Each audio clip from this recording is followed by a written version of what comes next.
Jadi kalau kita melihat yang tertera di depan ya terkait dengan universal health coverage ya dan kaitannya dengan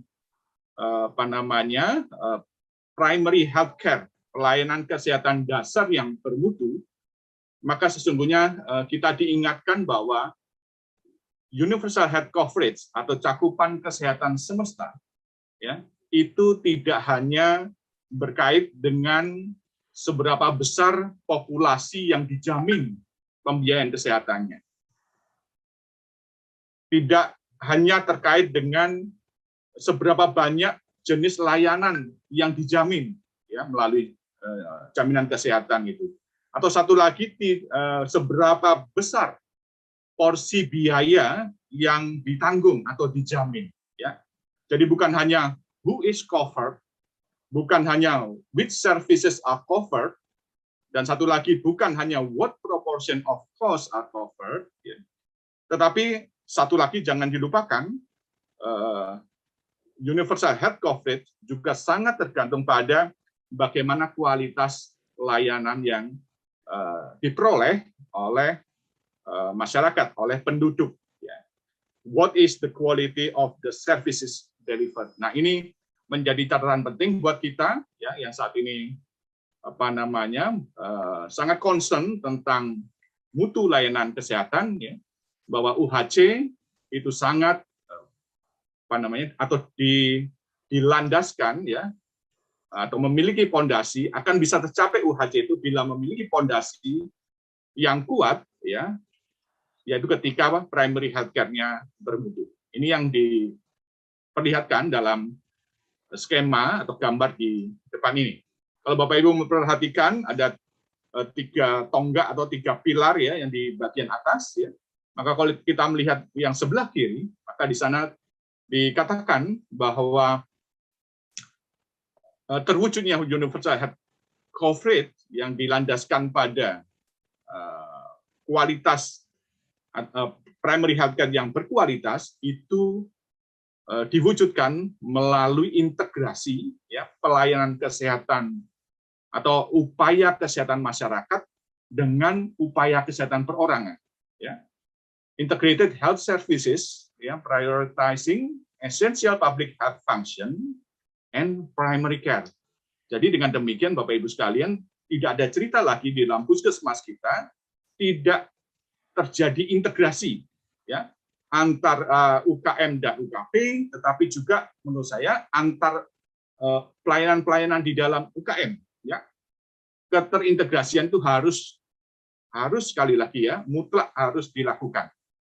Kalau ini pilar atau tonggak ini tidak terjadi, maka tonggak yang lainnya, 2 yang di sebelah kirinya juga tidak menjadi berguna ya.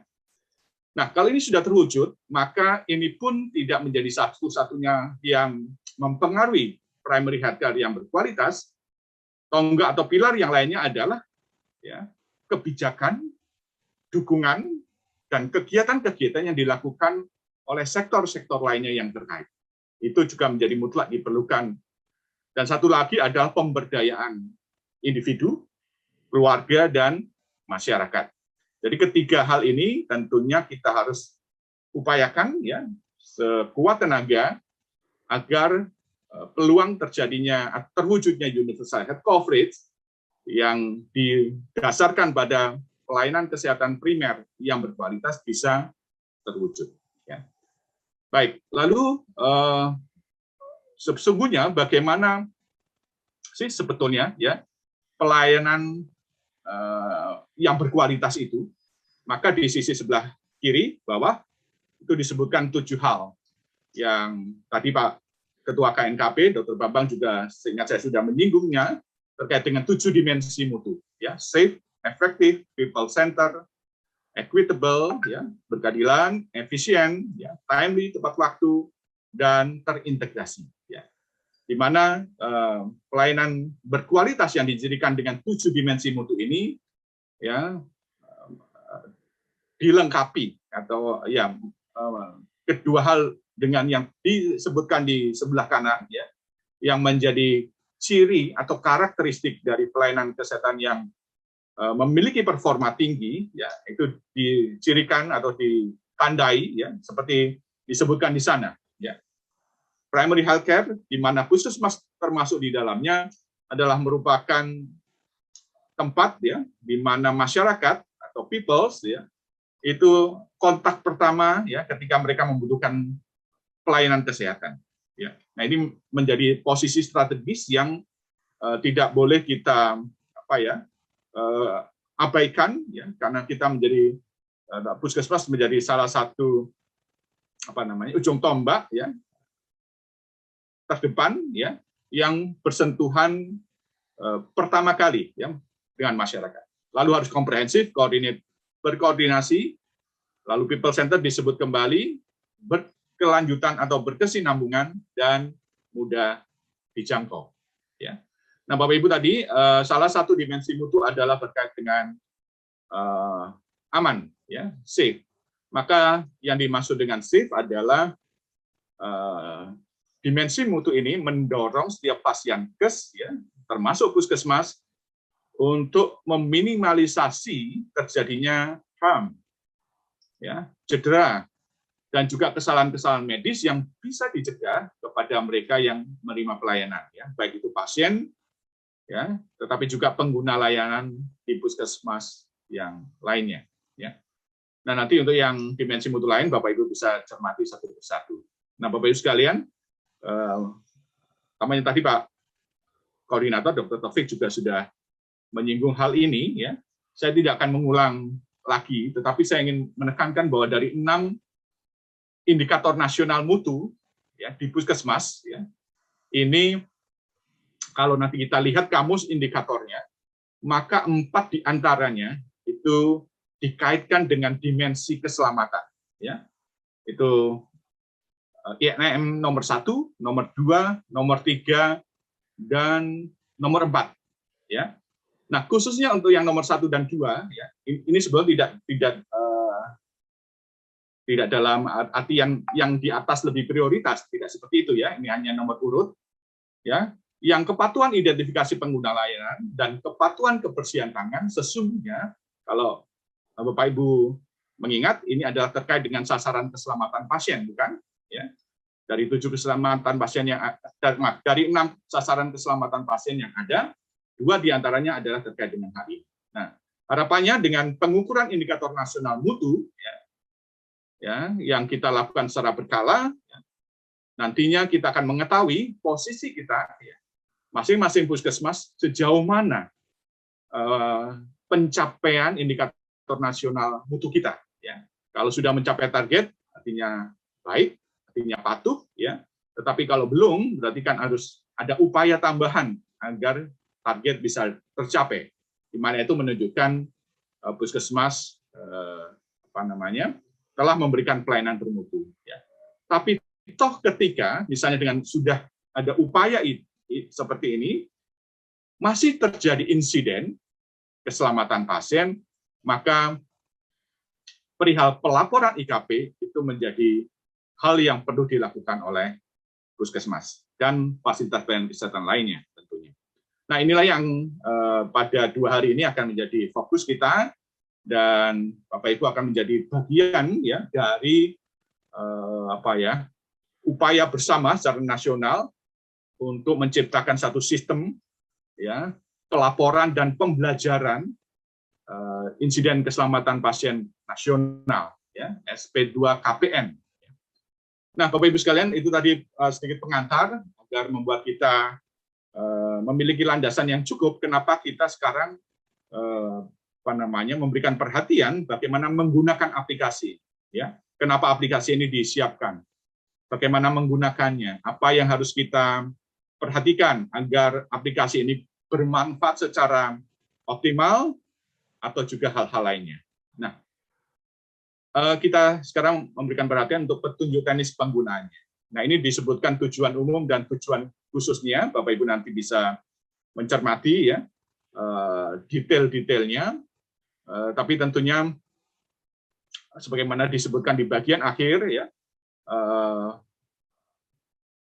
tersedianya petunjuk teknis penggunaan ini selain untuk menginformasikan menu, mekanisme, ya, dan lain-lain, tetapi juga nanti ya ada feedback laporan, ya ada feedback dari laporan yang Bapak Ibu kirimkan kepada Komite Nasional Keselamatan Pasien. Bagaimana nanti bentuknya nanti akan diuraikan pada bagian selanjutnya. Nah, tentunya Puskesmas menjadi salah satu sasaran yang pertama menurut saya, ya karena dia adalah pengguna, ya selain tentunya Dinas Kesehatan daerah kabupaten kota dan provinsi yang juga adalah pengguna, tetapi tentu pada level atau tingkatan yang berbeda. Jadi Bapak Ibu di Puskesmas menjadi sasaran dari buku ini. Ya tentunya yang seperti itu menjadikan Bapak Ibu memiliki kewajiban untuk memahami isi buku ini dan menyebarluaskan atau menyampaikan kepada rekan-rekan lain. Ya. Ini manfaat yang bagi Puskesmas yang dapat diperoleh atau dipetik, yaitu mendorong Puskesmas agar terbiasa mencatat, menginvestigasi, menganalisis, menindaklanjuti, dan melaporkan secara internal IKP. Ya. Saya yakin sebagian Puskesmas yang sekarang mengikuti, ya, sesungguhnya telah melakukan apa yang dinamakan sebagai pelaporan secara internal insiden keselamatan pasien. Ya. Tetapi yang di bagian B ini barangkali belum dilakukan. Ya. Dan harapannya tersedianya aplikasi ini dan buku petunjuk teknis penggunaannya mendorong ya agar Puskesmas patuh melakukan pelaporan eksternal. Ya, jadi konteks aplikasi ini adalah pelaporan eksternal. Ya, dan manfaat yang lain tadi sudah saya singgung, yaitu adanya atau didapatnya feedback ya, sebagai bahan pembelajaran, ya tentunya untuk menurunkan insiden dan mengoreksi sistem keselamatan pasien. Ya. Untuk yang lainnya nanti Bapak Ibu bisa baca di dalam slide-slide yang ada. Nah, sekarang kita lebih kepada mulai kepada aplikasinya ya. Perlu disampaikan bahwa buku petunjuk teknis penggunaan aplikasi laporan IKP Puskesmas ini ada dan juga aplikasinya ada 4 tingkatan pengguna. Ya, pengguna tingkat Puskesmas, tingkat Dinas Kesehatan Daerah Kabupaten Kota, Dinas Kesehatan Daerah Provinsi, dan di pusat itu akan digunakan oleh Kementerian Kesehatan dan KNKP. Nah, dalam kesempatan sosialisasi kali ini, maka kita lebih fokus kepada yang user ya atau pengguna Puskesmas. Begitu ya, Bapak Ibu sekalian. Nah, di mana Bapak Ibu bisa mengakses aplikasi ini? Maka Bapak Ibu bisa menuliskan ya URL-nya ya https://mutufasiankes.kemkes.go.id. Ya. Nah, ketika URL ini diakses, maka akan muncul tampilan seperti yang tertera di depan, ya, di layar. Nah, Bapak Ibu sekalian, di sana diminta untuk memasukkan username dan password. Ya. Maka Bapak Ibu memastikan username dan password yang dituliskan ya itu benar. Username-nya kita menggunakan 7 digit angka kode registrasi Puskesmas yang diberikan oleh Pusdatin Kementerian Kesehatan. Ya. Bapak Ibu jangan tertukar, ya bukan tertukar. Jangan menggunakan kode registrasi Puskesmas yang yang model lama. Yang model lama itu ada awalan huruf P kemudian angka. Nah, bukan itu yang kita gunakan sebagai username, tapi yang 7 digit angka. Ya, silakan saya yakin Bapak Ibu mestinya sudah tahu ya kode registrasi masing-masing. Tetapi kalau di antara peserta ada yang belum mengetahui, mohon ya nanti ya setidak-tidaknya saat kita istirahat siang ya Bapak Ibu mencari informasi kode registrasi Puskesmasnya, karena itu akan dipakai untuk username dan akan digunakan saat kita melakukan pengisian ya sore nanti. Lalu passwordnya ya di sini kan ada field password. itu adalah yang kita sebut sebagai password tingkat pertama. Kenapa demikian? Karena akan ada password tingkat kedua. Password kita buat berjenjang, ya, untuk menjamin keamanan data, ya, membatasi akses, ya, karena tentunya pelaporan ini perlu kita perlakukan secara baik, secara hati-hati, ya, secara bertanggung jawab, ya, sehingga password berjenjang itu kita berlakukan. Nah, password tingkat pertama yang kita berikan secara default atau generik adalah 1, 2, 3, 4. Ya. Saya yakin Bapak Ibu nggak terlalu asing, ya, karena kalau kita menggunakan aplikasi-aplikasi yang lain seperti ini juga akan diminta username dan password. Nah, terkait dengan terkait dengan password tingkat pertama ini, Bapak Ibu, karena di dalam mutufasiankes.com.go.id ini ada beberapa fitur dan beberapa aplikasi yang lain, maka ketika berniat untuk mengganti password, ya, itu harus disepakati bersama dengan petugas lainnya yang ditunjuk untuk mengelola atau menginput terkait dengan aplikasi atau fitur yang lainnya. Ya, nanti kita ketahui fitur apa saja yang ada di dalamnya. Ya, jangan Bapak Ibu kemudian secara sepihak mengganti passwordnya dan kemudian tidak memberitahu rekan yang lain. Ya, kalau demikian, maka rekan lainnya tidak bisa mengakses aplikasinya waktu login dari mutufasiankes.com.go.id ini. Ya. Dan nanti orang atau petugas yang diberikan kewenangan itu tentu harus ditetapkan oleh kepala puskesmas. Ya. Siapa yang bertanggung jawab atas aplikasi IKP puskesmas, siapa yang bertanggung jawab atas aplikasi INM puskesmas, ya, sehingga jelas nanti siapa yang diberikan otoritas untuk merubah password salah satunya, ya, selain menginput dan sebagainya.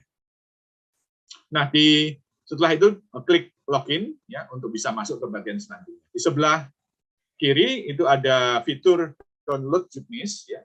Nanti Bapak Ibu ketika klik fitur ini akan mendapati beberapa file, ya, kumpulan file dari beberapa aplikasi dan beberapa fasiankes, ya, tidak hanya puskesmas tetapi nanti juga ada laboratorium dan lain-lainnya untuk mendapatkan referensi atau literatur yang terkait dengan aplikasi kita, termasuk nantinya adalah petunjuk teknis aplikasi ini, petunjuk teknis penggunaan aplikasi. Nah, untuk saat ini, Bapak Ibu, petunjuk teknis sedang dalam finishing akhir, ya, sehingga belum bisa diunduh saat ini, ya, tapi berharap segera sudah akan tersedia dan Bapak Ibu bisa cermati, ya, baca ulang petunjuk teknisnya. Ya. Juga ada file-file lain, termasuk misalnya nanti ketika kita membutuhkan ICD-10, ya, tahun 2010 untuk menentukan tipe HAM dan lain-lain, ya, bisa diunduh juga dari fitur ini. Saya lanjutkan, Bapak Ibu sekalian. Nah, ketika kita sudah masuk, ya, tadi ketika login, ya, kalau berhasil maka akan tampak seperti ini. Nah, di tampilan dashboard ini, Bapak Ibu jangan terkejut loh. Ini kan yang saya akses aplikasi IKP, kok dashboardnya muncul INM, ya.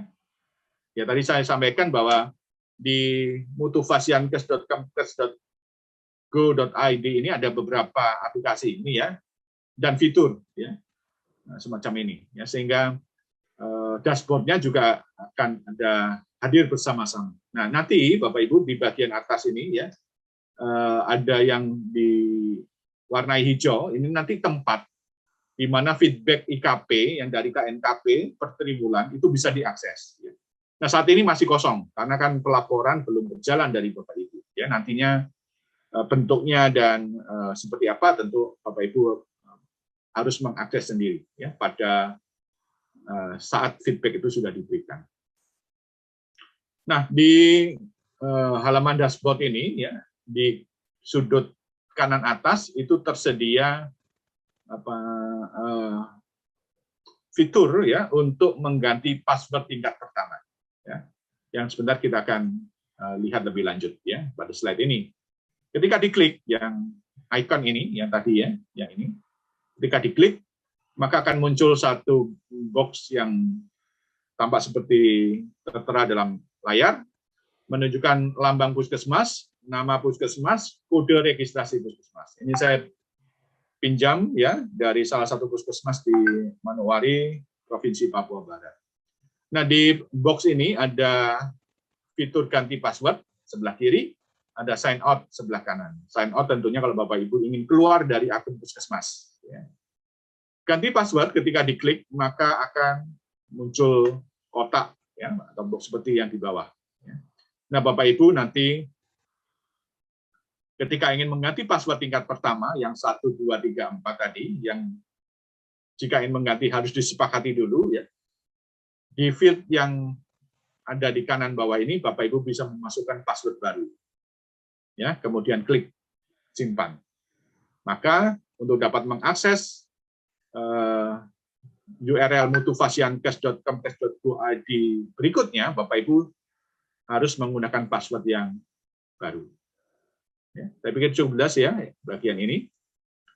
Kemudian berikutnya, Bapak Ibu tadi saya sebutkan password kita berjenjang ya untuk keamanan akses dan keamanan data kita. Ya. Bagaimana untuk masuk ke sana ke aplikasinya ya. Bapak Ibu klik ini ya, ada tombol masuk IKP yang berwarna biru ya. Klik maka akan muncul satu kotak yang meminta Bapak Ibu memasukkan password. Nah, ini password tingkat kedua ya. Kita berikan default ya, generic ABCD huruf kecil. Lalu kemudian klik masuk IKP ya. Nanti tampilan selanjutnya akan kita lihat pada beberapa slide berikutnya, tetapi slide berikutnya ingin menjelaskan ya, kalau Bapak Ibu ingin mengganti password tingkat kedua. Ya. Maka ini bisa diklik fitur ganti password IKP ya. Jadi yang tertera pada menu di navigasi utama yang background-nya warna hitam ya. Ini adalah ganti password IKP tingkat kedua. Ketika diklik, maka akan muncul box seperti tertera ya. Ini adalah Bapak Ibu memasukkan password yang sekarang ya, atau kita sebut password lama yang nanti akan diganti dengan yang baru. Kemudian klik OK. Nah, ketika sudah diklik akan muncul kotak kedua ya, di mana Bapak Ibu diminta memasukkan password yang baru.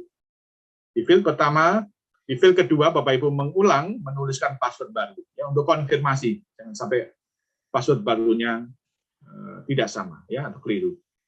Setelah itu baru klik ubah ya. Maka dengan demikian Bapak Ibu sudah memiliki password tingkat kedua yang baru ya, yang bukan ABCD lagi, dan itu digunakan untuk ketika ya masuk atau mengakses aplikasi ini berikutnya. Nah, Bapak Ibu, di bagian ya nanti saya jelaskan berikutnya, maaf. Ketika Bapak Ibu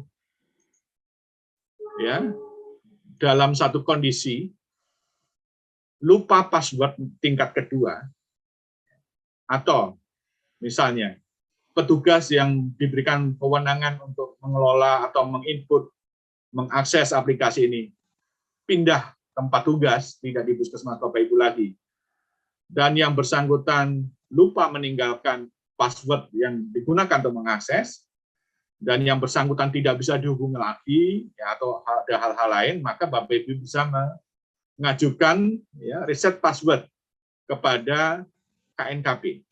Ya.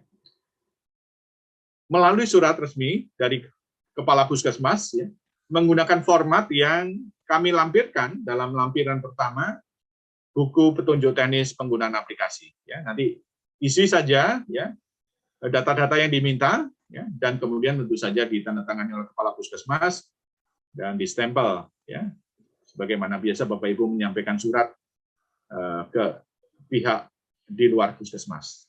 Ya. Jadi tidak melayani surat personal ya Bapak Ibu, ini adalah surat resmi dari Puskesmas. Nah, surat ini Bapak Ibu scan ya dalam bentuk file PDF yang kemudian nanti diunggah. Nah, diunggahnya di mana? Kami sudah menyediakan fitur ya permohonan reset password IKP ya, yang saya berikan panah warna kuning ini, di bawahnya ganti password. Ketika ini diklik, akan muncul satu Google Form, ya form permohonan reset password IKP, ya yang ada di URL Mutufasiankes tadi. Silakan diisi dengan lengkap, ya. Lalu di bagian bawah ini ada fitur untuk mengunggah, mengupload surat permohonan yang tadi sudah di-scan PDF, ya. Silakan diunggah, kemudian klik kirim. Maka surat permohonan sudah tersampaikan kepada Sekretariat KNKP, dan nanti Sekretariat KNKP akan merespon ya permohonan reset password ini dengan mengirimkan mengirimkan password melalui email Puskesmas ya, yang Bapak Ibu cantumkan di dalam surat permohonan tadi. Ya. Ini terkait dengan reset password, Bapak Ibu. Ya. Ini kita belum masuk pada kontennya ya, jadi memang kita perlu bersabar ya untuk memahami satu persatu ya, supaya tidak ada terlewat fasilitas atau fitur yang tersedia di dalamnya. Nah, tadi ya saya coba kembali ke slide sebelumnya. Kita kan sudah memasukkan password tingkat kedua ya, ketika kita klik masuk IKP. Ya. Maka ketika itu diklik ya, passwordnya kemudian sudah diberikan, maka ya akan muncul tampilan seperti ini. Dan pada navigasi utama yang background-nya warna hitam ini, menunya akan bertambah. Tidak hanya ganti password atau permohonan reset password, tetapi juga akan bertambah dengan menu lainnya, seperti yang saya tuliskan di sebelah kanan. Akan ada menu IKP nihil, form laporan IKP, rekap laporan IKP, rekap bulanan IKP, monitoring IKP, dan kontak khas. Tentunya menu-menu ini disediakan untuk menyediakan kepada Bapak Ibu sekalian satu kemudahan-kemudahan ya. Ini disediakan bukan untuk membuat kita sulit ya. Mungkin sulit awalnya kita memahami aplikasi ini, tapi sesungguhnya ketika sudah memahami, menguasai penggunanya, ya, kemudahan-kemudahan yang kita peroleh. Nah, ini ya menu tambahan. Kemudian sekarang kita lihat yang pertama ya, tentang IKP nihil. Nah, apa sesungguhnya IKP nihil ini? Ya.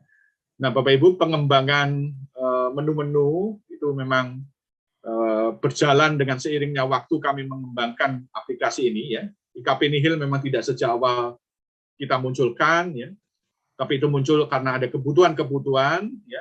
Kebutuhan itu apa ya? Kebutuhan ketika pada kondisi Bapak Ibu di Puskesmas pada bulan tersebut tidak ada laporan eksternal yang mau dilaporkan, ya, maka kami menjadi kesulitan.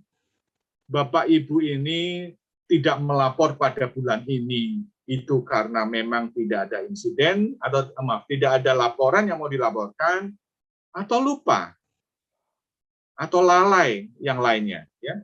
Maka kita sediakan menu ini, ya, ketika Bapak Ibu dalam kondisi pada bulan katakanlah September 2021 tidak ada laporan yang akan kami kirim.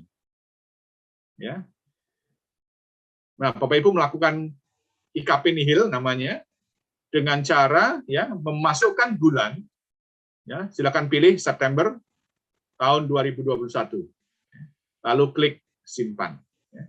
Dengan cara itu Bapak Ibu akan memberitahu kami ya bahwa pada bulan September ya, tidak ada laporan eksternal dari Puskesmas Bapak Ibu.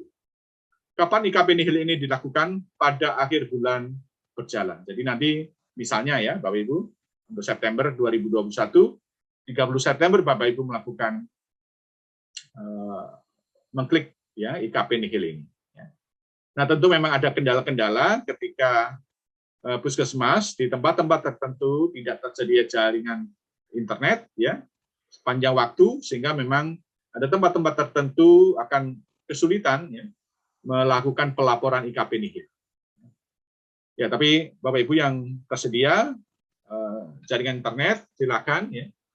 Ini akan sangat membantu sekali bagi kami di pusat mengetahui bahwa Puskesmas ini tidak melaporkan laporan eksternal insiden keselamatan pasien bulan ini karena memang tidak ada laporan yang hendak dikirim, bukan karena lupa atau karena alasan lain. Nah, tidak ada laporan. Bagaimana? Waktunya kurang 10 menit Pak Dokter ya. Makasih. Kita sampai jam 11 ya, Putri ya? Tadi masih mulai cukup panjang. 10, masih cukup panjang, Putri. Ini belum separuh ya. Biasanya iya, tersedia 2 jam. Perkiraan saya sebelum jam 11. Izin nambah, Putri. Iya, silakan. Ya. Nanti saran, Putri, nanti tanya jawab atau pertanyaan, kalaupun tidak tercukupi pada waktu ini, nanti bisa diambil atau mengambil waktu-waktu di sesi-sesi berikutnya untuk menjawab itu. Baik, terima kasih. Tidak ada laporan pada bulan berjalan, itu bisa karena memang tidak ada insiden, Bapak Ibu, ya, sehingga tidak dibuat laporan tentunya, insidennya saja tidak ada. Atau dalam kondisi investigasi insiden belum selesai dilakukan. Ya, ada insiden pada bulan itu, ya, tapi seperti kita tahu tadi RCA bisa 45 hari. Ya, kalau insiden kalau investigasi yang dilakukan membutuhkan waktu 45 hari, praktis ya hasil investigasinya belum bisa dilaporkan pada bulan itu. Nah, itu kita katakan Bapak Ibu wajib melakukan IKP nihil. Ya. Nah, yang kedua ini adalah terkait dengan form laporan IKP. Ya. Form ini digunakan untuk Bapak Ibu menginput nantinya ya data-data ya terkait dengan pasien dan rincian kejadian. Ya. Ini nanti akan kita bahas pada bagian berikutnya ya, di akhir dari paparan ini ya. Data pasien terdiri dari 4 item, ya, rincian kejadian terdiri dari 14 item. Nih. Nah, tadi disebutkan ya, ini disebut sebagai bagian pertama ya. Nih, form laporan IKP bagian pertama ya. Kenapa disebut demikian? Karena nanti ya ada bagian berikutnya yang harus diisi ya, yang adalah bagian hasil investigasi dan analisis. Kenapa kedua bagian ini bisa maksud saya begini. Bagian pertama dan kedua ini, keduanya ada fasilitas untuk dikerjakan secara terpisah ya. Karena ada masing-masing ya diberikan fitur untuk menyimpan. Bagian pertama setelah diinput bisa disimpan. Nanti ketika sudah mengerjakan bagian kedua bisa disimpan. Penyimpanan dari kedua bagian ini nanti akan terlihat ya atau direkapitulasi pada tabel nanti ya yang kita sebut sebagai tabel riwayat insiden keselamatan pasien. Ya. Nah, belajar dari pengalaman-pengalaman aplikasi sebelumnya di rumah sakit, aplikasi IKP maksudnya, maka memang diperlukan untuk menghindari laporan ganda, ya, karena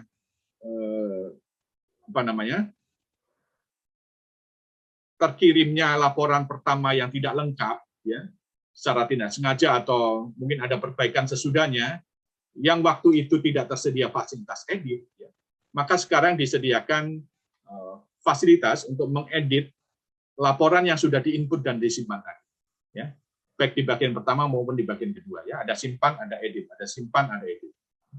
Lalu kemudian ketika semuanya sudah, ya, akurat, lengkap, maka tersedia fasilitas kirim dan juga tersedia fasilitas cetak. Ya, Bapak Ibu sekalian.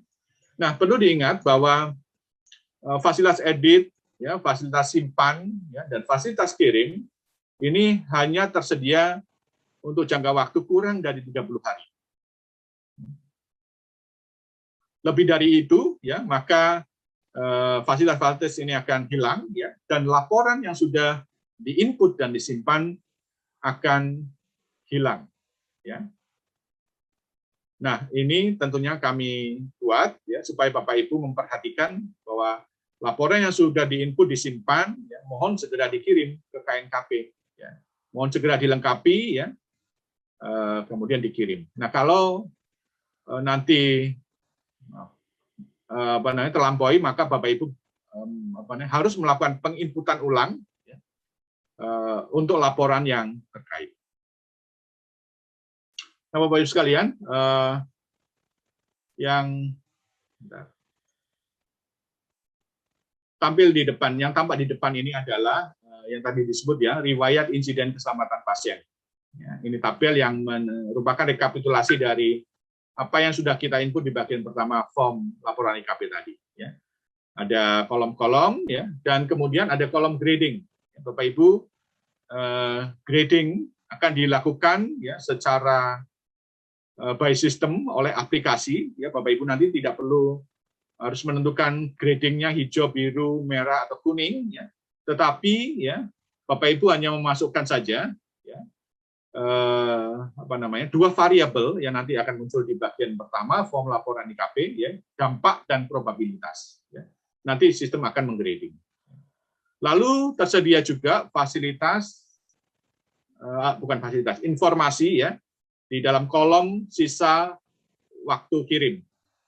Ini untuk memperlihatkan bahwa Bapak Ibu, ya, memiliki sisa waktu, ya, yang terhitung dari saat pertama kali menginput dan menyimpan, ya, untuk segera mengirim. Ya. Akan terhitung mundur 30, 29, 28, dan seterusnya. Ya. Jadi kalau yang tampil seperti di layar saat ini, maka sisa waktu kirimnya tinggal 10 hari. Dan ini meminta kepada Bapak Ibu untuk segera mengirim, segera melengkapi, ya, dan kemudian mengirimkan. Nah, ketika Bapak Ibu ada laporan yang belum terkirim, ya, dari yang sudah diinput dan disimpan sebelumnya, maka ketika setiap kali mengakses aplikasi ini berikutnya, itu selalu akan muncul terlebih dahulu satu notifikasi, ya, yang bunyinya seperti ini. Satker Anda memiliki satu IKP yang belum dikirim ke KNKP yang sudah hampir melebihi sebulan. Nah, pesan ini tidak akan hilang, ya, sampai Bapak Ibu mengklik OK. Artinya Bapak Ibu kita asumsikan sudah membaca dan memiliki awareness, ya, untuk segera mengirim laporan yang dimaksud. Lalu ini fitur yang tersedia di akses, ya, tersedia di kolom aksi, ya. Misalnya kirim, ya, Bapak Ibu sudah hendak mengirimkan laporan yang sudah diinput dan disimpan, maka silakan klik kirim, maka akan muncul kotak-kotak, ya, yang akan mengkonfirmasi kepada Bapak Ibu untuk meyakinkan bahwa memang sudah akan mengirim. Ya. Dan ketika sudah dikirim, akan ada notifikasi juga, ya, bahwa laporan sudah dikirim ke KNKP. Nah, Bapak Ibu sekalian, di tabel riwayat kejadian tadi, ya, yang tampil seperti di depan, itu ketika laporan sudah dikirim, ya, fasilitas edit, hapus, chat, kirim itu akan hilang. Yang tersedia tinggal fasilitas atau fitur cetak. Dan akan ada tulisan, ya, berwarna hijau, laporan IKP sudah terkirim. Tetapi sebaliknya, ketika laporan yang sudah diinput dan disimpan melampaui 30 hari, ya, dan belum dikirim juga, ya, maka, ya, sistem akan menghapus, ya, dari memorinya, gitu, ya, data tersebut. Tetapi di dalam tabel ini masih akan tertera, ya. Dan laporan itu tidak dikirimkan secara otomatis ke KNKP, ya. Dan akan ada tulisan informasi atau pesan laporan IKP sudah lebih dari 30 hari. Jadi Bapak Ibu harus menginput ulang kalau ingin melaporkan laporan insiden yang terkait ini. Nah, Bapak Ibu, waktu tadi kan ada fasilitas cetak, ya. Pada waktu Bapak Ibu akan mencetak, maka akan muncul terlebih dahulu satu print preview, ya, resume atau executive summary, ya, dari apa yang sudah kita input, ya, baik form bagian pertama maupun bagian kedua, ya, seperti ini. Nah, cetakan ini Bapak Ibu bisa gunakan juga untuk menjadi semacam laporan kepada kepala puskesmas ya tentang insiden yang terkait. Berikutnya, ini adalah, nah kita mau melanjutkan sebetulnya ya ke form bagian kedua. Tadi kan terkait dengan data pasien dan riwayat kejadiannya, itu ada di form bagian pertama. Form bagian kedua bisa diakses dengan Bapak Ibu mengklik hasil investigasi yang berada di kolom samping sebelah kiri dari aksi. Ketika diklik akan muncul seperti ini, Bapak Ibu sekalian. Silakan nanti akan kita bahas pada bagian selanjutnya. Semoga waktu kita mencukupi ya. Saya agak mempercepat tempo penyampaian saya. Nah, itu tadi di form laporan IKP. Ya. Sekarang menu berikutnya adalah rekap laporan IKP. Ya. Ketika ini diklik, maka Bapak Ibu akan melihat tampilan seperti tertera dalam layar, di mana Bapak Ibu bisa memilih tahun tertentu ya yang hendak atau ingin dimunculkan rekapitulasinya. Ya. Maka nanti ketika sudah diklik tombol cari ya akan muncul ya tabel dan grafik batang sejumlah variabel yang terkait dengan form laporan IKP bagian pertama. Ya, semacam ini. Lalu yang menu ke berikutnya yang keempat ya rekap bulanan IKP. Ya, sama prinsipnya ini akan menampilkan grafik batang dan tabel ya, jumlah ya laporan IKP yang telah dikirim puskesmas ya, menurut bulan pada tahun yang dipilih. Kemudian pada menu berikutnya adalah menu monitoring IKP. Ya, ini menu ini akan memberikan kepada kita satu informasi ya tentang atau untuk memonitor ya pelaporan-pelaporan yang telah kita lakukan atau yang tidak kita lakukan gitu ya pada bulan-bulan ya di tahun yang kita pilih ya. Jadi Bapak Ibu bisa memilih tahunnya, kemudian juga memilih monitoring ini berdasarkan tanggal kirim laporan atau tanggal insiden. Nanti akan ada bulatan-bulatan berwarna hijau, biru, dan merah. Ini masing-masing tentunya menunjukkan maksud tertentu. Kalau hijau itu berarti sudah melapor ya, tapi laporannya adalah laporan IKP nihil karena tidak ada laporan yang dikirim ya, karena tidak ada insiden atau investigasinya belum selesai. Biru ketika sudah lapor karena memang ada IKP, lalu merah itu karena memang belum lapor ya, lupa, lalai dan sebagainya. Lalu yang menu terakhir ya, kontak us ini disediakan ketika Bapak Ibu ingin menyampaikan pesan, informasi atau bertanya terkait dengan aplikasi ini. Bapak Ibu bisa isi ya di field yang ada, kemudian klik kirim. Ya, nanti Sekretariat KNKP akan merespon sesuai dengan pertanyaan atau kebutuhan informasi yang Bapak Ibu perlukan. Ya. Nah, bagian berikutnya Bapak Ibu, saya coba percepat sedikit ya. Adalah form laporan IKP bagian pertama. Ya, tadi sudah diinformasikan, Bapak Ibu akan menjumpai A data pasien dan B riwayat kejadian. Yang kita lihat sekarang adalah A data pasien. Ya. Ada 4 item, Bapak Ibu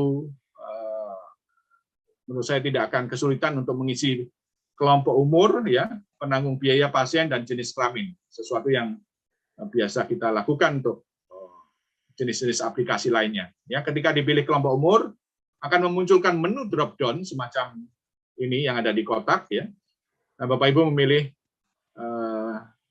kelompok umur ya sesuai dengan pasien yang mengalami insiden. Ya. Nah, ketika dipilih kelompok umur kurang dari 1 bulan, nanti field yang terbuka adalah field hari. Bapak Ibu mengisi umur pasien ya dalam satuan hari. Ya.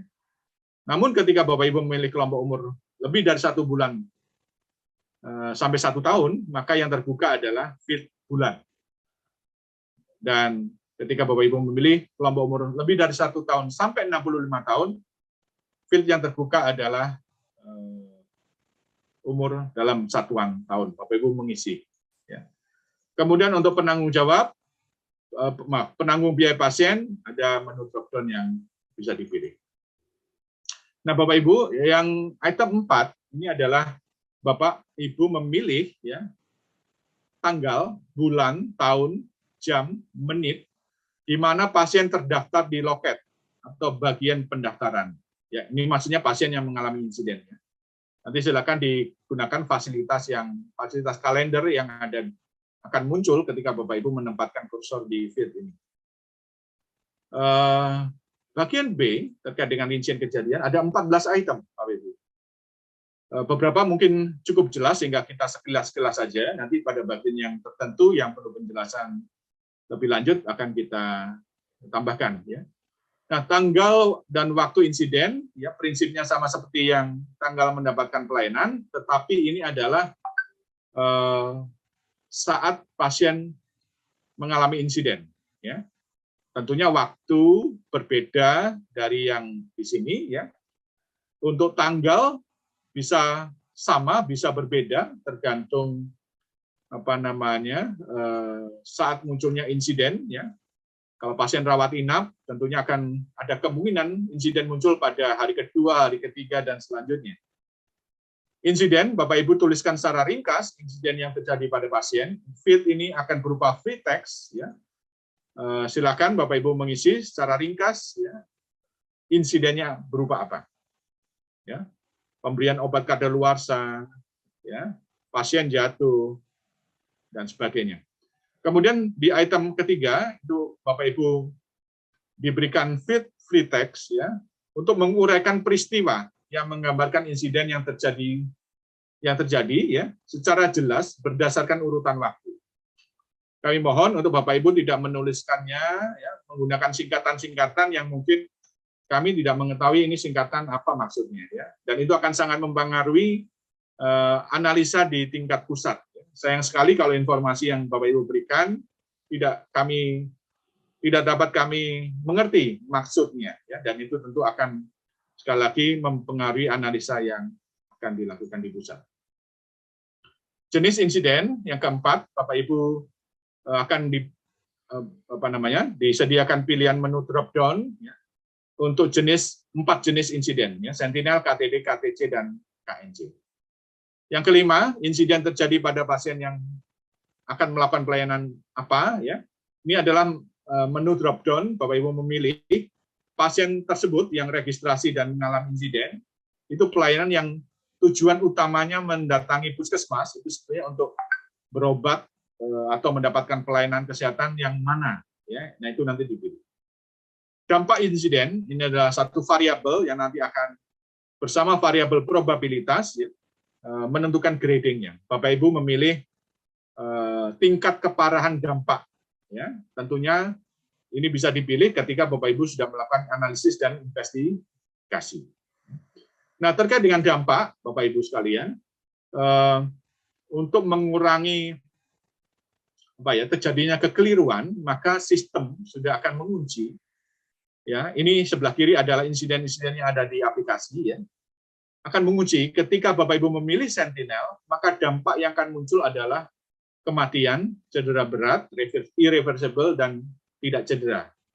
Ketika insiden yang dipilih KTD, yang dampak yang akan muncul di dalam menu drop-down-nya adalah cedera berat, sedang, ringan.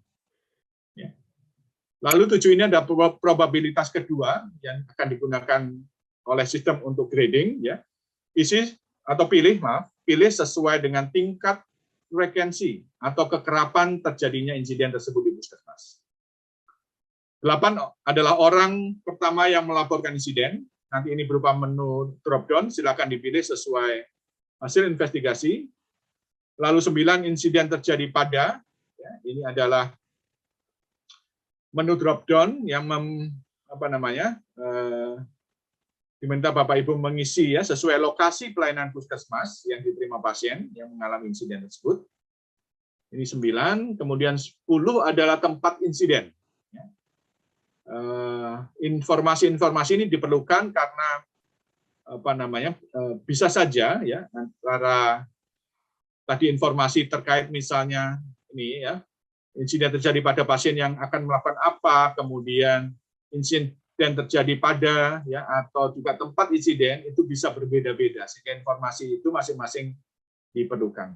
11 jenis pelayanan terkait insiden, ya, itu diisi dengan pilihan yang sesuai, ya, dengan jenis pelayanan puskesmas yang terkait langsung dengan terjadinya insiden. 12. Tindakan yang dilakukan segera setelah kejadian dan hasilnya. Jadi Bapak Ibu tentunya waktu melakukan analisis dan investigasi, Bapak Ibu akan mengetahui kronologis termasuk tindakan-tindakan yang dilakukan, ya, untuk, ya, mencegah dampak lebih buruk, ya, dari terjadinya insiden tersebut. Silakan diisi, ini free text fieldnya, dan jangan lupa juga dituliskan bukan hanya tindakannya, tetapi hasilnya seperti apa. 2, item yang terakhir itu terkait dengan tindak lanjut dilaksanakan oleh siapa. Ini akan muncul menu drop down, ya. Kemudian yang 14 adalah apakah kejadian yang sama pernah terjadi. Jadi Bapak Ibu nanti di dalam item yang ke-14 ini akan ada muncul opsi ya dan tidak. Ya. Ketika Bapak Ibu memilih ya, maka akan muncul field baru, ya, satu pertanyaan atau satu field free text untuk Bapak Ibu menuliskan langkah tindakan apa yang diambil pada plan tersebut untuk mencegah terulangnya kejadian yang sama. Ya. Nah, ini adalah seluruh isi dari form bagian pertama. Ya. Nah, sebelum masuk ke form bagian kedua yang semoga bisa kita selesaikan dalam waktu 10-15 menit, ada informasi di sana, Bapak Ibu, sistem akan melakukan satu pembatasan gitu ya. Ketika Bapak Ibu menginput ya laporan-laporan, tapi kemudian sistem mendapati bahwa data-data di dalam laporan yang Bapak Ibu buat itu umur pasien sama, tanggal dan waktu begini. Kalau ketiga-tiganya ini sama ya, umur pasien, tanggal dan waktu insiden, jenis insiden, maka itu sistem akan membaca ini laporan double, duplikasi ya, dengan laporan yang sudah pernah dibuat sebelumnya ya. Karena tentunya tidak mungkin ya pada pasien ya dengan umur yang sama ya, tanggal dan waktu insiden sama ya di satu fasiankes ya, lalu jenis insidennya sama ya, sehingga akan terbaca itu sebagai laporan yang sudah pernah diinput ya dan disimpan sebelumnya, sehingga Bapak Ibu tidak akan berhasil menyimpan. Nah, mohon kalau hal ini terjadi, Bapak Ibu segera memeriksa kembali. Oh, jangan-jangan ini sudah pernah saya tulis, saya input sebelumnya dan bahkan barangkali sudah pernah dikirimkan, sehingga akan terhindarkan satu pelaporan ganda yang tidak perlu.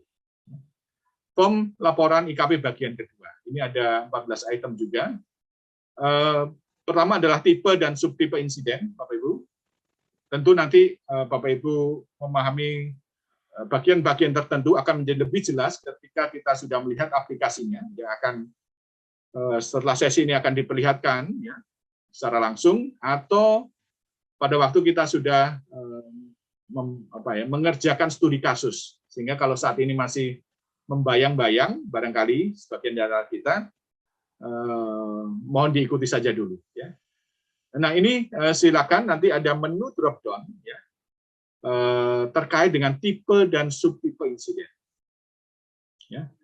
Bapak Ibu nanti bisa merefer pada tabel di lampiran 2 buku petunjuk teknis ya, di mana akan menginformasikan 14 tipe dan tentunya diikuti dengan sub-subtipenya ya, terkait dengan insiden. Dan Bapak Ibu memilih yang sesuai dengan insiden yang terjadi pada pasien tersebut. Lalu yang kedua tipe HAM. Ya, HAM di sini tentunya maksudnya adalah dampak ya dari insiden tersebut. Ya.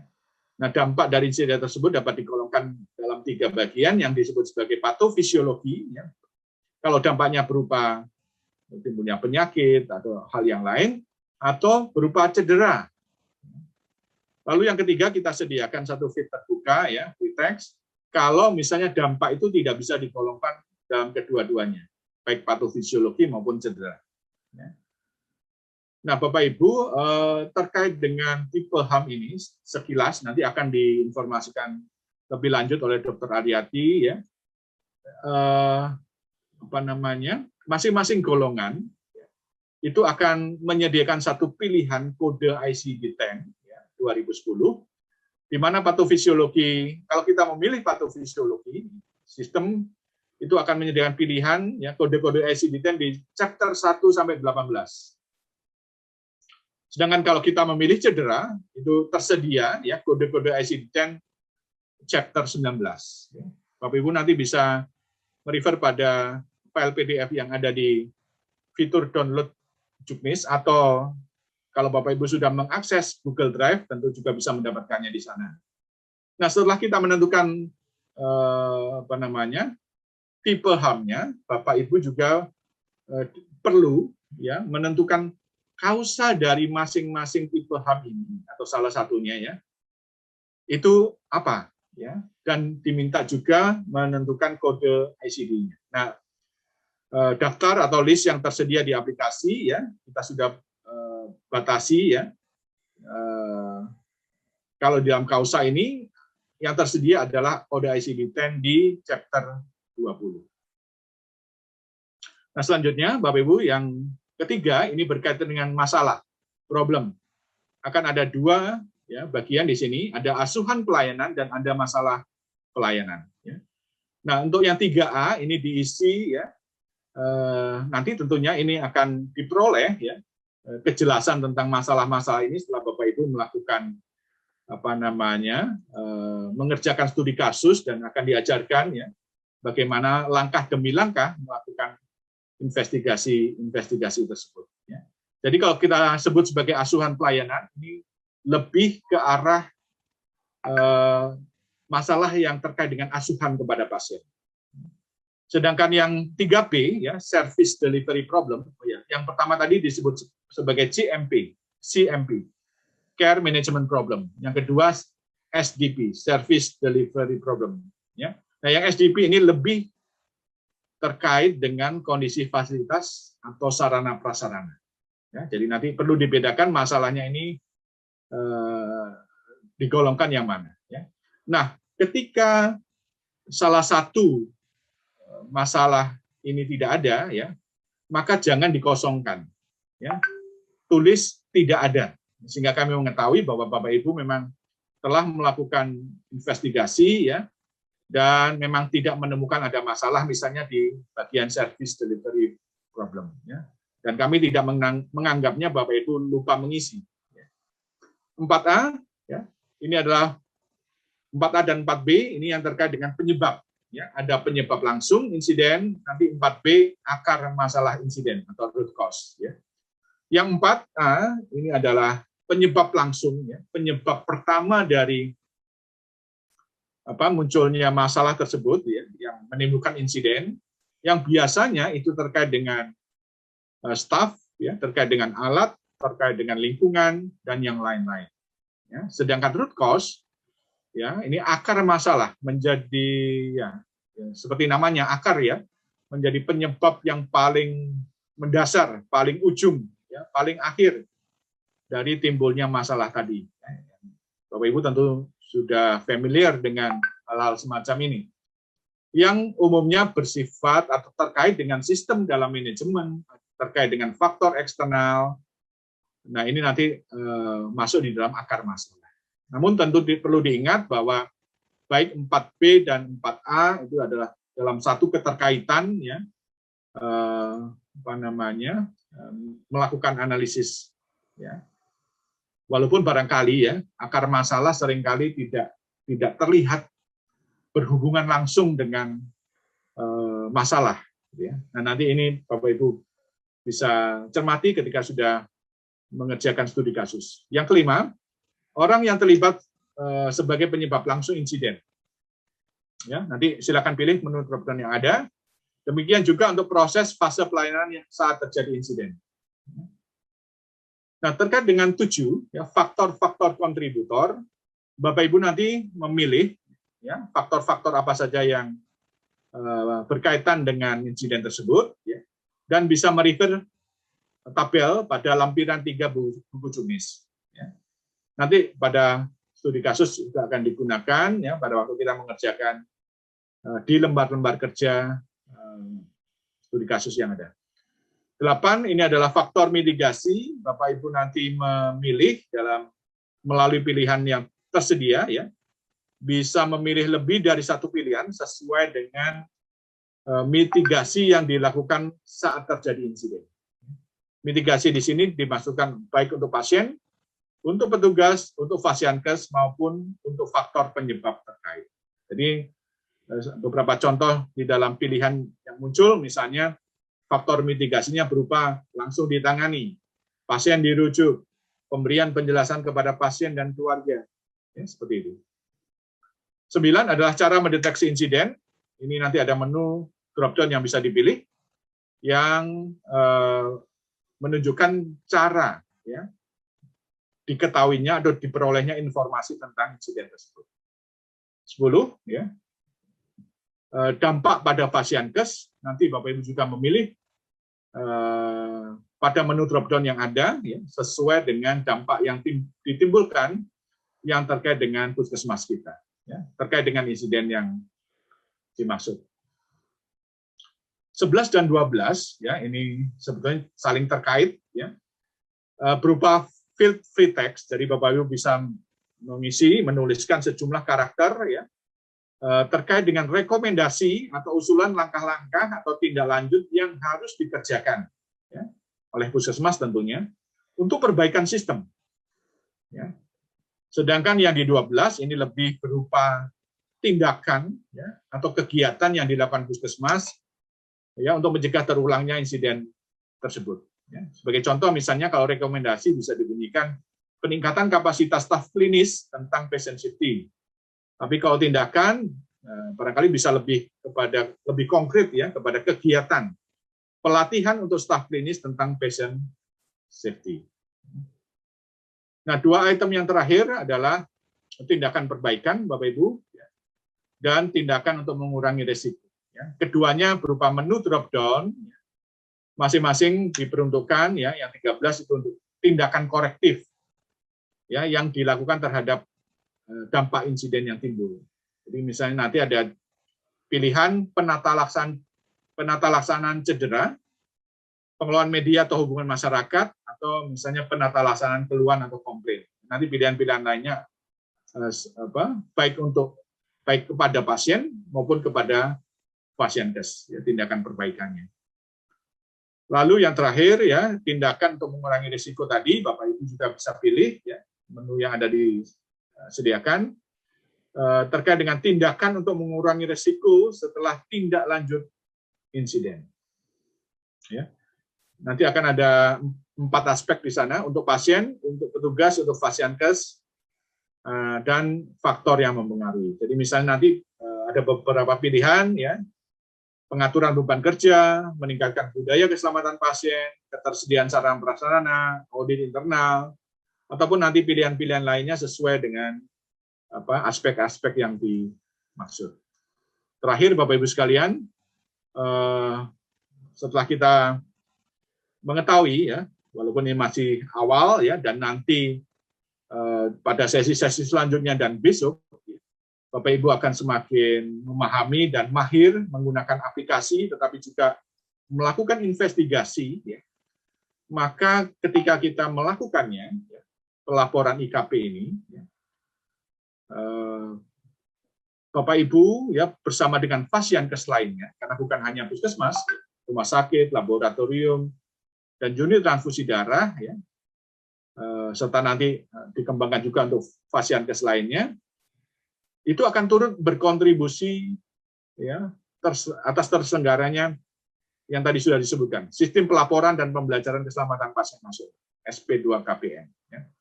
Tentu akan ada manfaat yang kita peroleh. Ya. Dalam kesempatan berikut, Dr. Aryati akan menjelaskan juga tentang hal-hal ini. Ya. Nah, Bapak Ibu sekalian, mengakhiri penyampaian saya, maka tentunya pelaporan dan analisis insiden yang kita lakukan, ya, akan menjadi bagian dari sistem yang akan membuat asuhan pasien lebih aman.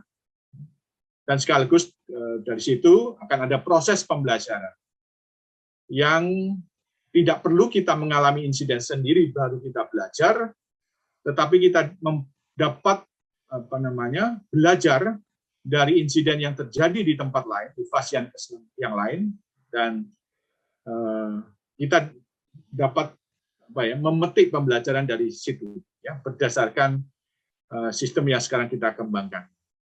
Nah, kira-kira itu barangkali Bapak Ibu sekalian, mohon tentunya kepatuhan melaporkan, ya, setelah Bapak Ibu memahami, menguasai, mampu melakukan, tentunya hal yang berikut adalah kepatuhan melaporkan, ya, secara bersama-sama puskesmas dan fasiankes lainnya, itu akan membuat pengelolaan, ya, patient safety di negara kita menjadi lebih baik dan lebih bermutu. Demikian, terima kasih.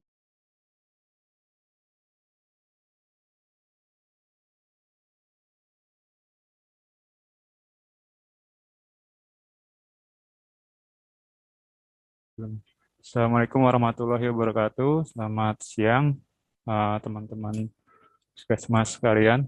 Izin Dr. Victor, Dr. Dewi, Dr. Bambang, Dr. Aryati, dan teman-teman yang lain.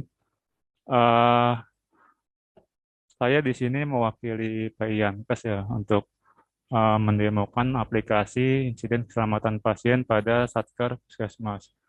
Di mana aplikasi IKP ini kita bisa akses melalui https://mutupasionkes.kemkes.go.id. Pada saat mengakses URL yang tadi kita sudah ketikkan ini, maka hal yang pertama akan tampil adalah form login. Form login ini teman-teman puskes bisa mengaksesnya melalui dengan username ini kode puskesmas yang telah diberikan ya. Kemudian dengan password yang masih default 1234. Kita coba, saya pinjam salah satu puskesmas, login. Nah, mungkin ini yang tadi seperti yang tadi sudah disampaikan Dr. Victor ya. Ketika kita login, maka akan ada dashboard-nya. Dashboard ini juga ada indikator nasional mutunya. Kemudian di sini juga ada feedback IKP. Itu yang akan kita bahas, mungkin IKP-nya aja ya. Di sini ada feedback IKP dari KNKP, nanti akan di-upload per triwulan. Jadi teman-teman nanti bisa mendownload di warna hijau ini ya, nanti ada per triwulan dia sebagai nanti bahan pembelajaran teman-teman di puskes ya. Kemudian di dashboard sini juga ada untuk menu ganti password. Ganti password ini untuk menu ini ya, password tingkat pertama yang tadi login 1234. Jadi ketika nanti sudah diarahkan, sudah bisa untuk mengganti password, nanti disarankan agar teman-teman untuk mengganti passwordnya ya, karena passwordnya ini kan masih standar sekali 1234. Nanti bisa ganti password di sini gitu. Ketika sudah mengganti password, nanti teman-teman juga di menu samping kiri ini untuk masuk IKP juga memerlukan password juga ya. Ini password tingkat kedua yang tadi Dr. Victor sudah sampaikan, di mana password ini berisi standarnya ABCD ya. Nanti tapi kita belum masuk dulu karena di sini jika nanti sudah diarahkan untuk mengganti password tingkat 1 atau tingkat kedua, maka untuk password tingkat kedua bisa mengubahnya di menu ini, ganti password IKP. Nah, untuk mengganti password IKP tingkat kedua ini, teman-teman masukkan password yang lamanya ya, ABCD itu, kemudian masukkan password barunya. Kemudian nanti tinggal klik ubah ya di sini. Nah, kemudian di sini juga jika ada teman-teman sudah merubah password lamanya ya, kemudian lupa nih teman-teman passwordnya sudah diganti, kemudian lupa, maka teman-teman bisa mengajukan permohonan reset password ke Kemenkes ya. Jadi seperti yang tadi disampaikan Dr. Victor, jadi nanti ada formulir untuk permohonan reset password di sini gitu. Nah, ini kan karena Google Form-nya, jadi harus login dulu Google Form-nya. Jadi nanti kalau misalnya lupa password, bisa untuk mengajukan permohonan reset password di menu ini ya. Kemudian untuk masuk form IKP, kita masukkan password terlebih dahulu. Masuk sini ada form atau formulir insiden keselamatan pasien, di mana formulir ini terdiri dari data pasien dan rincian kejadian. Di sini juga ada kelompok umur, jika dipilih kurang dari sebulan, maka dia hanya mengisikan harinya saja ya, umur harinya. Jika dia di bawah setahun, maka dia mengisikan bulan. Kemudian ketika dia lebih dari setahun, dia hanya mengisikan umur tahunnya saja. Mungkin kita sama-sama coba ya. 25 seisi, penanggung jawab biayanya umum, jenis kelamin laki-laki, ini tanggal mendapatkan pelayanan atau tanggal registrasi. Kemudian ada tanggal kejadiannya dan berikut jamnya ya. Kemudian ada insidennya, ini pretext, misalnya jatuh, kronologisnya pasien terjatuh.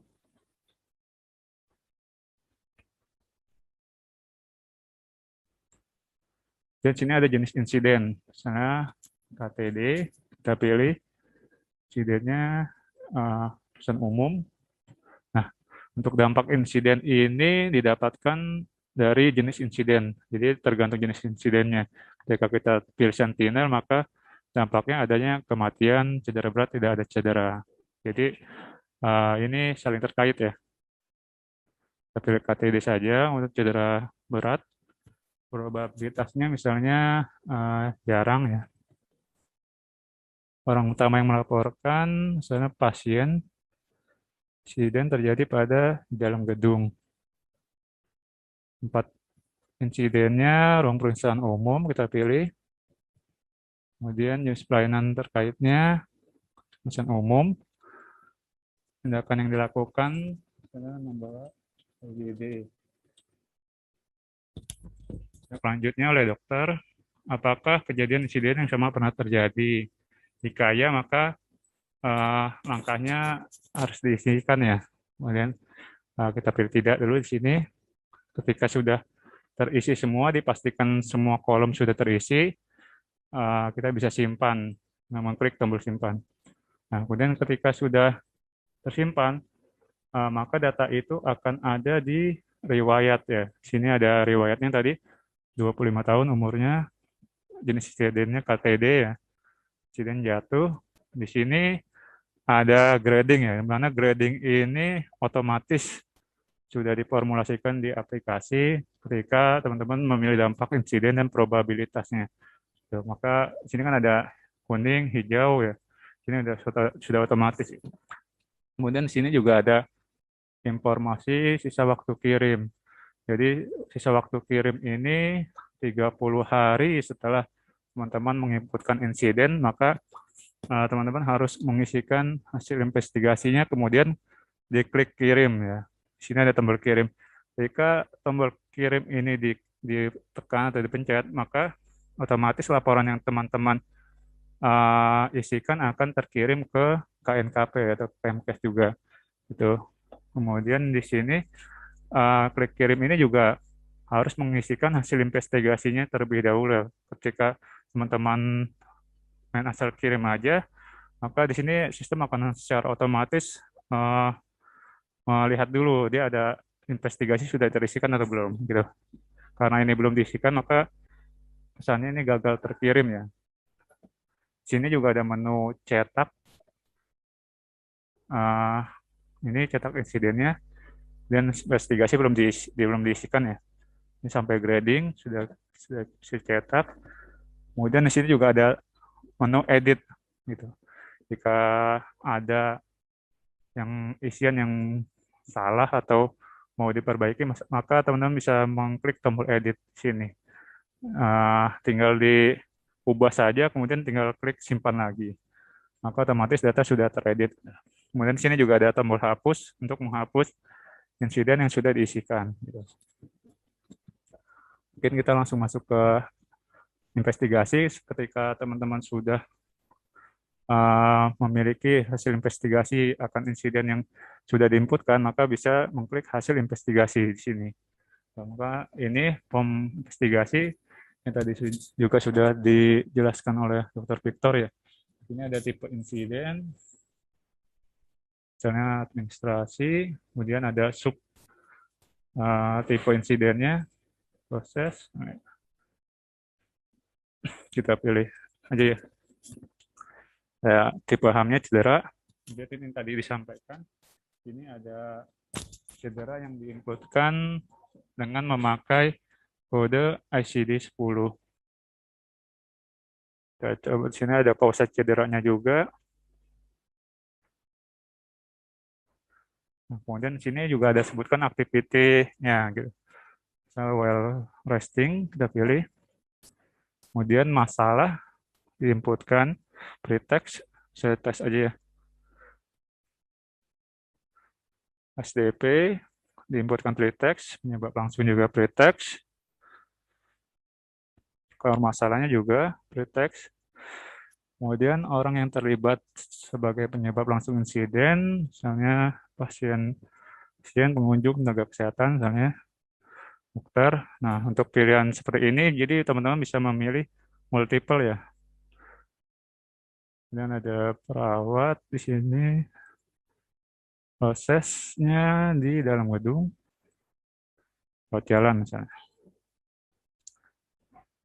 Ini juga bisa multiple untuk faktor kontributor, misalnya faktor staff, faktor pasien, dan subnya untuk faktor staff bisa dipilih, misalnya faktor kinerja, untuk faktor pasiennya kita pilih faktor tingkah laku, subnya lagi untuk faktor staff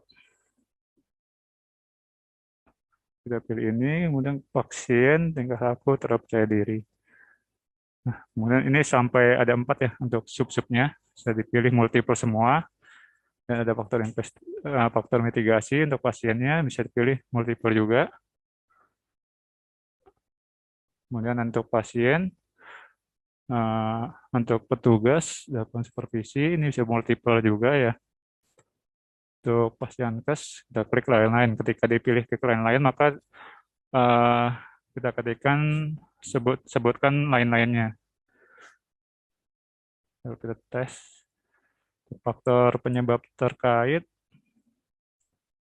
lingkungan, faktor pemberi terapi, cara mendeteksinya berasal dari lapor insiden, dampaknya, keluhan dan komplain, misalnya rekomendasi. Nah, untuk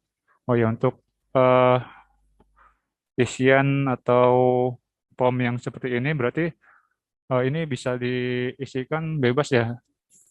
Jadi bisa diisikan dengan format seperti mungkin Word ya.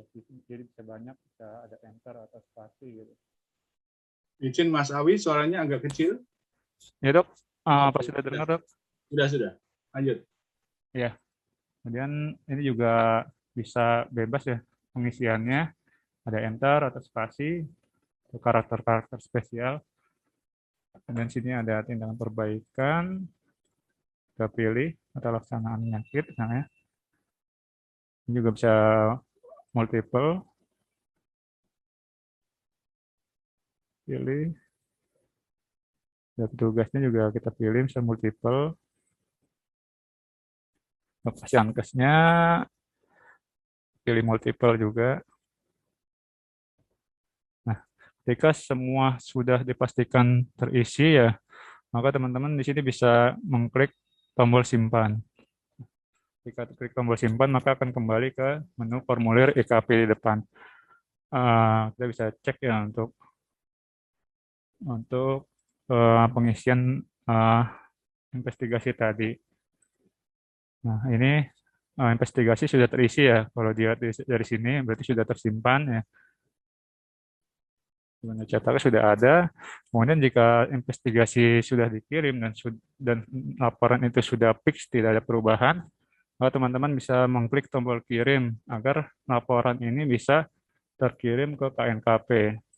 ketika sudah diklik tombol kirim, maka di sini ada notifikasi laporan IKP sudah terkirim. Jadi sebelum teman-teman mengirimkan atau mengklik tombol kirim, dipastikan agar data itu sudah fix ya. Karena ketika sudah diklik tombol kirim, kita tidak bisa lagi mengedit atau menghapus data tersebut. Gitu. Jadi data itu sudah terekap di KNKP atau sudah terkirim. Nah, kemudian jika di sini juga ada notifikasi kalau misalnya waktunya itu sudah lebih dari 30 hari, maka notifikasinya itu seperti ini ya.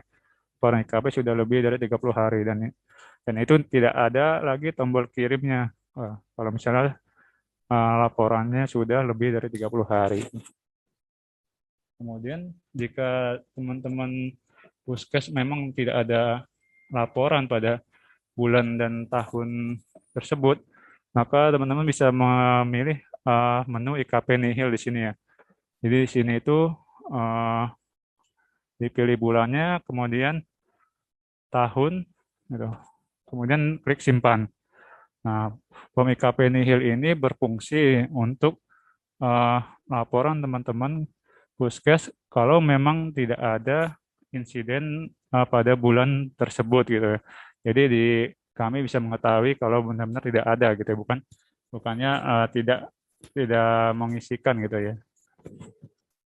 Kemudian di sini juga ada rekap laporan IKP, di mana teman-teman bisa melihat rekapnya berdasarkan chart gitu, chart berdasarkan umur, kemudian jenis insidennya yang terjadi, ada dampak insidennya, kemudian ada tempat terjadi insidennya terbanyak di mana, gradingnya juga yang paling banyak yang mana gitu, sini juga ada, ini berupa tabelnya ya. Kemudian di sini juga ada rekap bulanan, mana ini ada rekap per bulan insiden yang terjadi di tempat teman-teman Puskes nih. Jadi nanti kalau misalnya ada Oktober, November semua akan muncul di sini per bulan. Kemudian di sini juga ada monitoring IKP. Nah, ini dia, ini monitoring teman-teman di satu teman-teman.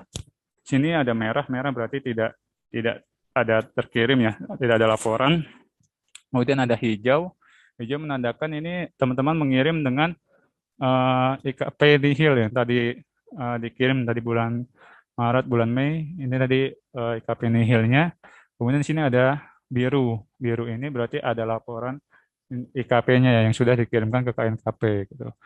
Jadi kami pun ada juga monitoring seperti ini, jadi tahu gitu mana yang IKP nihil atau tidak kirim dan laporan yang dikirim. Jadi ada monitoring semua.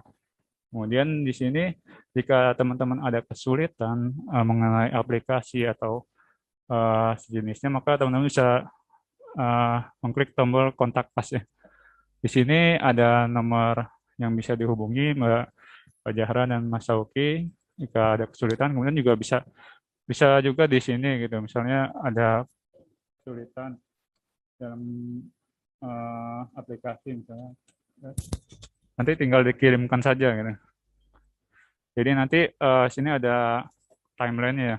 Jadi nanti kalau misalnya ada respon dari admin, maka sini akan tampil semua ini riwayat pertanyaannya gitu.